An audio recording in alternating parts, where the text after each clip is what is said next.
ای زما خوږو ملګرو ډېر ښایسته اعمال مو کړه بلډینګونه مو درول دا بیرته وران نه کوي بلډینګ جوړول دا ډېره غټه خواري ده په ډېر وخت کې کېږي ورانول یې په لږ ساعت کې کېږي تاسو ګورئ دا غټ غټ بلډینګونه چې ولاړ دي په کلونو کلونو جوړ شوي خو چې چاته راشه ورانې کا او مزدوران راشي نو داسې ورانې جاړې در وران کړي چې هغه په 2 کاله کې کوم بلډینګ جوړ شوی په هفته او 15 ورځو کې له دړې وړې کړي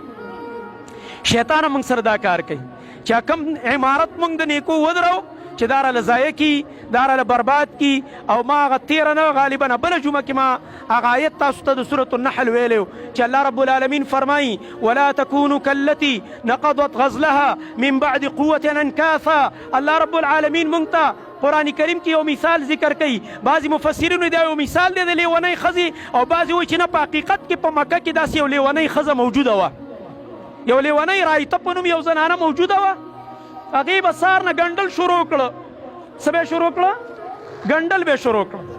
ګنډل به یې وکړل ټوله ورځ به دې ښځې ځان ستړی کړو په ګنډلو او چې څنګه به ماښام مازدیګر شو هغه خپلو ګنډلو پسې به یې قینچي او چاړه راواخسته او چې څه به یې ګنډلي ټوټې ټوټې به یې کړه ځکه لیونۍ وه مزغوی کار نه کوو الله رب العالمین فرمایي ای زما بندګانو ولا تکونو کلتي مه کېږئ د هغه لیونۍ ښځې په شان ته چې مازغی کار نه کوي نقضت غزلها من بعد قوة انکاثا چې ټوله ورځ یې ګنډل وکړل ځان یې ستړی کړو او چې کله ورځ ختمه شوه هغه خپله ټوله خواري برباده کړه قینچي چاړۍ راواخسته هغه ټول ګنډل یې کټ کټ ټوکړې ټوکړې کړه ما او تا ته الله وایي چې بنده دا کوم نیک اعمال دې کړي دي دا ګوره تا ډېره لویه ګټه وکړله ځان دې پې ستړی کړو خواري دې پې کړې په پیسو خفه کېږي په مونځ نه خفه کېږي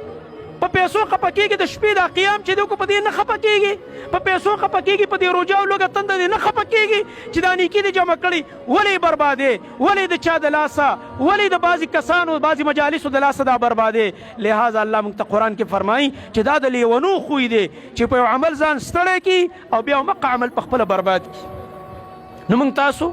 د دې نافرمانونو د الله رب العالمین دپاره ځان وساتو او الله نه دا دعا غواړو چې یا الله دا کم نیک اعمال موږ په رمضان المبارک کې وکړه یا الله دا زموږ خوی او خصلت وګرځوه چې ټول کال موږ دغه شان عبادات او ستا بندګي کوو یا الله او بله یوه اهمه خبره زما محترم ورونو په دې مجلس کې چې کوم دی موږ سره خو چونکې دا عیدګاه الحمدلله ډېره معروفه ده